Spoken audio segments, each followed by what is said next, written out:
kwa maadhimisho haya ya miaka 20, lakini kwa mafanikio makubwa yaliyopatikana katika kipindi hiki ambayo tunayashuhudia sasa. Na kwanza, idadi kubwa zaidi ya wanafunzi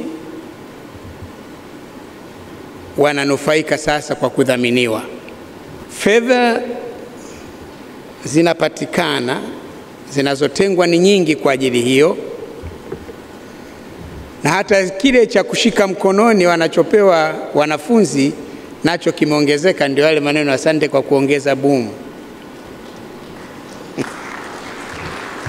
Lakini taratibu pia za utoaji na upatikanaji wa mikopo zimerahisishwa sana kuliko ilivyokuwa zamani.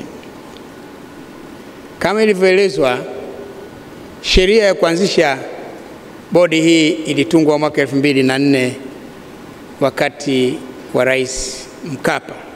Kipindi kile anamaliza uongozi wake, na mie nikakabidhiwa. Nimeanza 2005 Disemba, lakini sasa ile kazi ya kutekeleza hasa kindaki ilianguka mikononi mwangu ama kwenye mabega yangu. Tulipoanza, wigo wa wanufaikaji haukuwa mpana sana.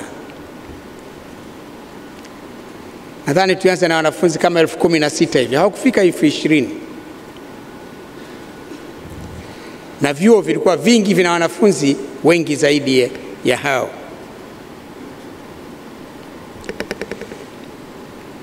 Kwa hiyo hawakuwa wengi, sio kwa sababu ya roho mbaya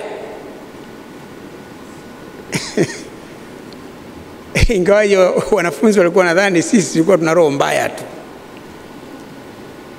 lakini kwa sababu uwezo wa kifedha wa serikali haukuwa mkubwa. Wakati Mzee Mkapa ananikabidhi serikali, mapato ya serikali yalikuwa bilioni 140 tu, sio trilioni, bilioni 140 tu. Na mambo ya kufanya ni mengi sana. Mabarabara, watu wakitoka Dar es Salaam kwenda Mwanza wanapita Kenya, anaingia Sirari. Anayekwenda Bukoba anapita Kenya, Uganda, ndio anaingia Kamachumu. Maeneo mengi, mambo ni mengi. Kwa kiasi kilichokuwa kinatengwa, angalau tukasema nacho kiwepo, lakini hakikuwa kikubwa. Kwa sababu hiyo ilibidi kuchagua sasa nani apewe kipaumbele katika kupewa mikopo hiyo. Hapo ndio pakawa pana maneno.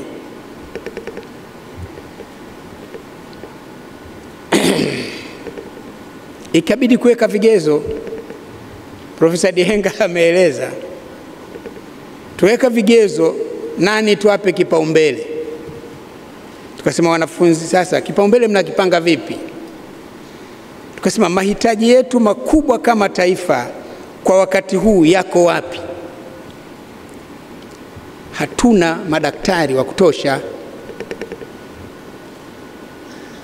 Daktari mmoja wa Tanzania kwa watu 30,000, nesi mmoja kwa watu 23,000, na wastani wa dunia mmoja kwa 500. Sasa mnafanyaje? Tukasema wale wote wanaosomea udaktari wawe ndio kipaumbele chetu cha kwanza. Hawa wapate mkopo full. Wanayosoma masomo ya sayansi nayo pia tukacategorize. Fani zipi katika masomo ya sayansi? Tukaona tatizo kubwa ya walimu, tukasema basi wakati ule walimu. Lakini manunguniko ya wanafunzi yakawa makubwa.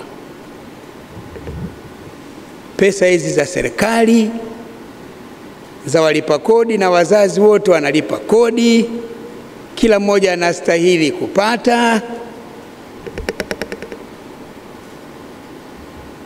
Nakumbuka siku moja nilikwenda chuo kikuu cha Dar es Salaam, pale kulikuwa na maadhimisho fulani hivi, nikapokelewa na wimbo kama sio juhudi zake Nyerere na Kikwete angesoma wapi?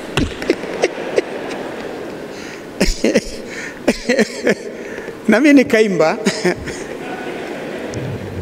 Nilielewa hasira zao, nilielewa dhamira yao, lakini natambua ni haki, kama tuna uwezo tuampa kila mtu, lakini uwezo haupo. Kwa hiyo, lakini hili limetokea wapi? Wakati mimi nasoma chuo kikuu, nimeingia mwaka 72, tulikuwa tunasoma bure, kwa maana kwamba hapakuwepo kulipa ada.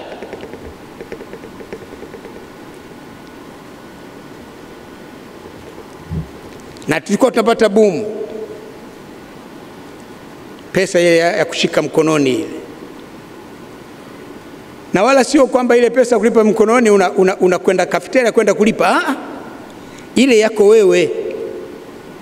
Na ukipata pale ndio unakwenda kununua record player changer, unakwenda kununua hiki, unanunua hiki, cha kukuwezesha kuishi. Lakini nayo ile tulikuwa tunalipwa ile. Tulikuwa tunalipa. Na ulipaji wenyewe ulikuwaje? Ukimaliza chuo kikuu, kwanza wote tukimaliza form 6 mnakwenda JKT. Miezi 5.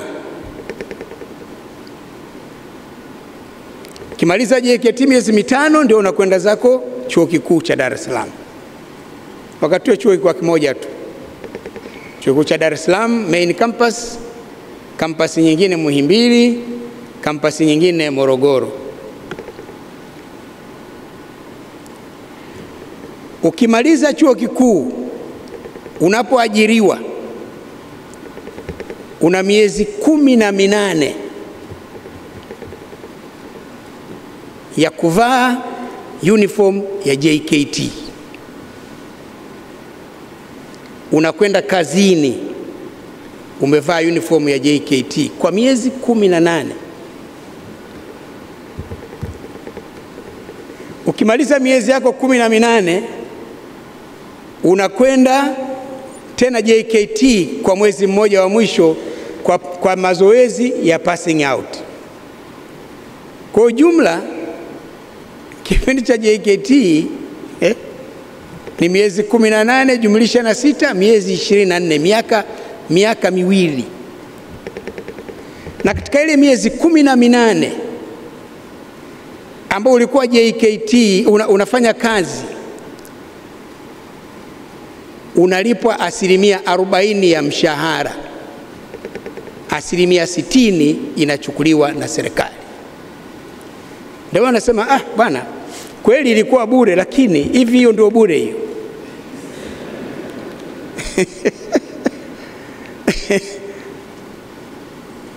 Lakini ile kwamba hakuwepo. Sasa baadaye yalipotokea mageuzi ya kiuchumi, hiyo structural adjustment programs, kipindi cha awamu ya pili, ndipo ikaingia dhana ya user charge, kwamba watu ukiemaji unapata bure, hospitali bure, elimu bure, kila kitu bure. Ndio ikaingia ile dhana ya user charge. Kiswahili wanasemaje? Kwamba kulipia gharama, kwamba unalipia gharama katika huduma mnazopewa.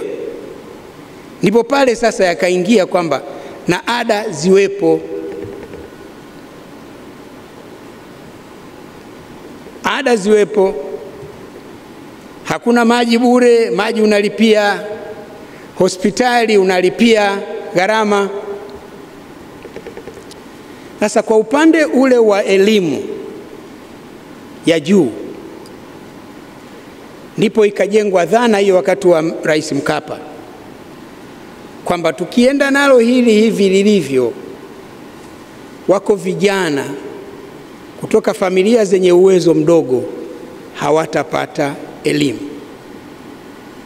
Ndipo likaanzishwa hii bodi ya mikopo ya elimu ya juu, kwamba sasa inabeba tuition fee, inabeba gharama yako ya kuishi pale chuoni.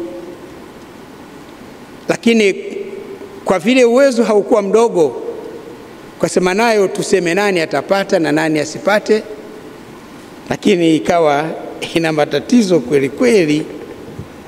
Lakini tukasema hakuna namna ya kusema tutawadanganya. Nasema hela za serikali yetu, wazazi wetu pia wanalipa kodi, wote tupate.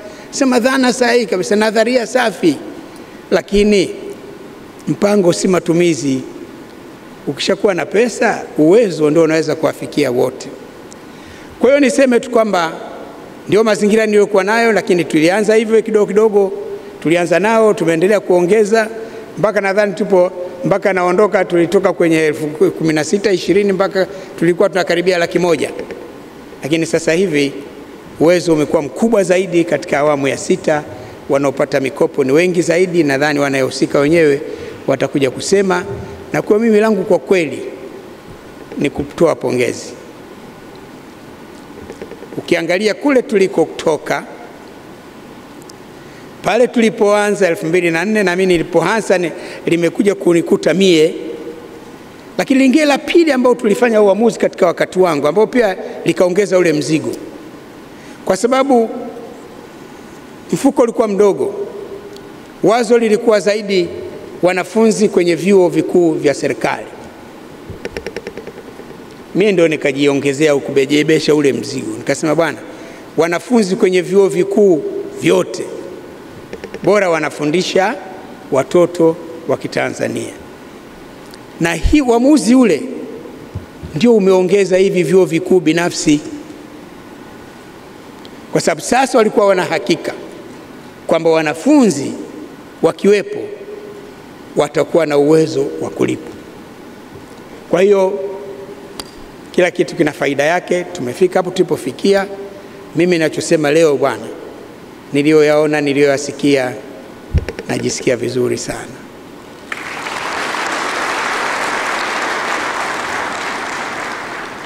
Uongozi ni kazi ya kupokezana kijiti.